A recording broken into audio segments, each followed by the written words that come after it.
नमस्कार दोस्तों, फिजिक्स समाधान में आपका स्वागत है। मेरा नाम है आलोक प्रताप और आज हम चर्चा करने जा रहे हैं फिजिक्स पार्ट 1 की यूनिट नंबर 2 यानी वैद्युत गति की, इलेक्ट्रो डायनामिक्स की। ठीक, ये बोर्ड के पेपर में आपको लगभग 7 नंबर की देखने को मिलती है और इसमें हमारे पास 2 चैप्टर हैं। पहला चैप्टर है वैद्युत चालन, जो चैप्टर नंबर 5 है किताब में, और दूसरा चैप्टर है सरल परिपथ, जो चैप्टर नंबर 6 है। देखते हैं इसके मोस्ट इंपोर्टेंट सवाल कौन कौन से हो सकते हैं। तो वैद्युत गति की यूनिट नंबर 2, ठीक, पहला हमारे पास में वो कौन कौन से सवाल है हमारे पास। तो पहले हम सवाल देखते हैं। जैसे 1 नंबर के सवालों में ये हमसे पूछ सकता है कि अनुगमन वेग किसे कहते हैं। अनुगमन वेग ये पूछ सकता है आपसे। विशिष्ट प्रतिरोध,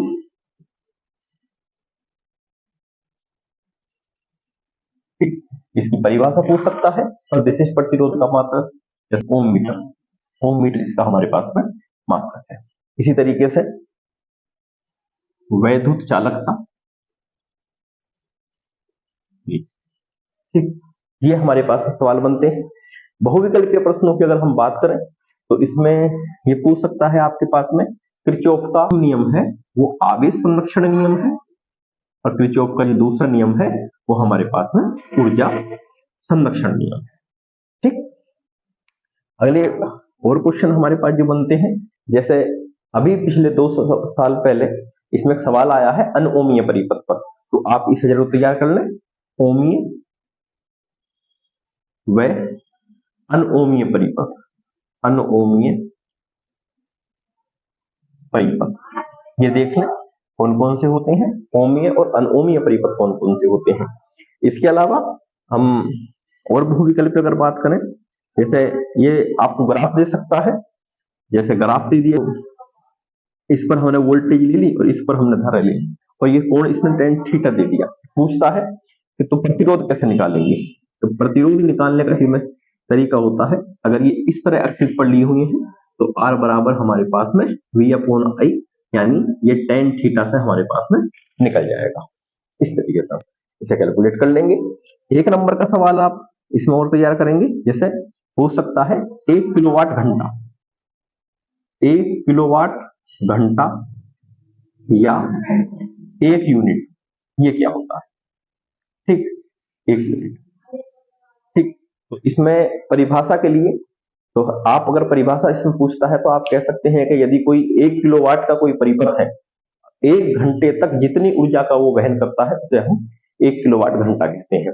वैल्यू क्या होती है इसकी, 1 यूनिट का जो मान होता है वो होता है 3.6 गुना 10 की पावर 6 कितने जूल, ये इसकी वैल्यू होती है। तो 1 नंबर में आने वाले सवाल जो है, तो मोस्टली सवाल मैंने आपको यहाँ कंसीडर किए हुए हैं। जैसे 1 नंबर में एक सवाल और देख लें, आंतरिक प्रतिरोध पूछ सकता है, आंतरिक प्रतिरोध। ठीक, इस तरह के 1 नंबर में आने वाले सवाल जो मोस्ट इंपोर्टेंट है, जैसे कि इसके मात्रक, विशिष्ट, इसका भी मात्रक आप चेक कर लें। विशिष्ट चालकता का मात्रक ओम इनवर्स होता है। ठीक, इसी तरीके से हमारे पास जो प्रतिरोध है, प्रतिरोध का मात्रक ओम और इसकी वीमा जो आप कैलकुलेट, ठीक, ये हमारे पास 1 नंबर में आने वाले जो अति महत्वपूर्ण प्रश्न थे वो आपके सामने मैंने रख दिए। अब हम चर्चा करेंगे लघु उत्तरीय प्रश्नों पर कि लघु उत्तरीय प्रश्न कौन कौन से आ सकते हैं। लघु उत्तरीय प्रश्नों में अगर हम तैयार करें तो एक क्वेश्चन हम तैयार करेंगे अनुगमन, अनुगमन वेग तथा धारा में संबंध, अनुगमन वेग तथा धारा में संबंध। ठीक, इसका प्रूफ, संबंध प्राप्त कीजिए। तो ये हमारे पास एक 2 नंबर से 3 नंबर तक में जो दूसरा क्वेश्चन हमारे पास बनता है कि सेल के विद्युत वाहक बल, टर्मिनल विभवांतर तथा आंतरिक प्रतिरोध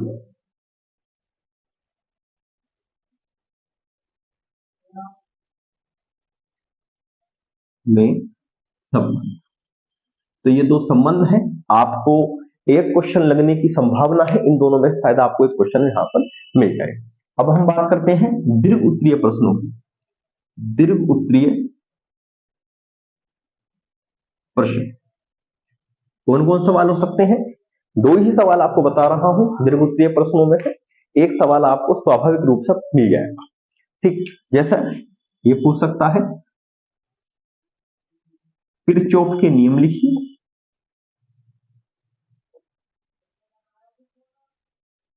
तथा व्हीट स्टोन सेतु को समझाइए।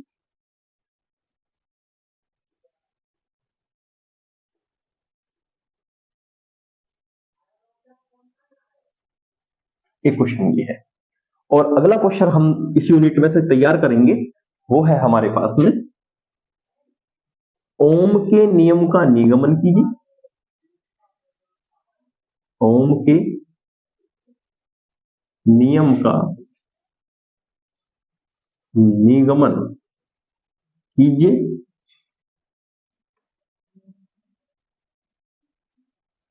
तथा चालकों के प्रतिरोध पर ताप का क्या प्रभाव पड़ता है।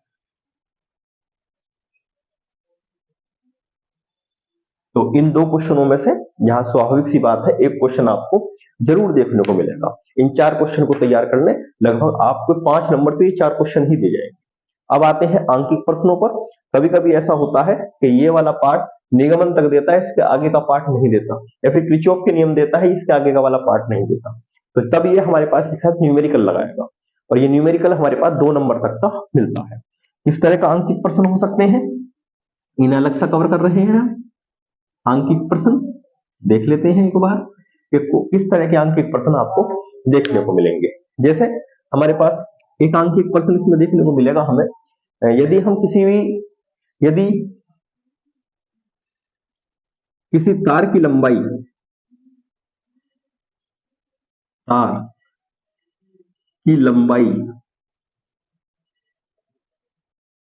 खींचकर n गुनी कर दें तो प्रतिरोध कितने गुना हो जाएगा। तो प्रतिरोध कितने गुना हो जाएगा, ठीक। और इसमें हमारे पास में दूसरा क्वेश्चन जो बनता है, क्वेश्चन नंबर 2 तैयार जो करेंगे, ये देख लेते हैं कि जो एल्फा होता है उसका सूत्र होता है RT minus R0 upon R0 into delta T. ये वाला जो सवाल है इस पर आजकल सवाल आ रहे हैं। तो आप प्रतिरोध ताप गुणांक जो है एल्फा जो है वो प्रतिरोध ताप गुणांक है, इसके एक एक दो नंबर के न्यूमेरिकल हैं। जो RT है वो T डिग्री सेल्सियस पर ताप है, जो R0 है वो 0 डिग्री सेल्सियस पर प्रतिरोध है, जो T डिग्री सेल्सियस पर प्रतिरोध है। और या फिर इसका ही एक रूप हमारे पास ये है कि RT बराबर होता है R0 1 plus alpha delta T. तो आपसे अगर T डिग्री सेल्सियस पर ताप पूछेगा तो आप इस वाले सूत्र से कैलकुलेट कर लेंगे, इसी सूत्र से ये वाला सूत्र आया हुआ है। और अगर एल्फा पूछेगा तो डायरेक्ट आप इससे निकाल लेंगे, ठीक। बात करते हैं तीसरे सवाल की, जो हमारे पास में किरचॉफ के नियम पर आधारित है। किरचॉफ के नियम पर ये आपको स्ट्रक्चर दे सकता है, जैसे कि हमारे पास कोई स्ट्रक्चर इस तरह की है,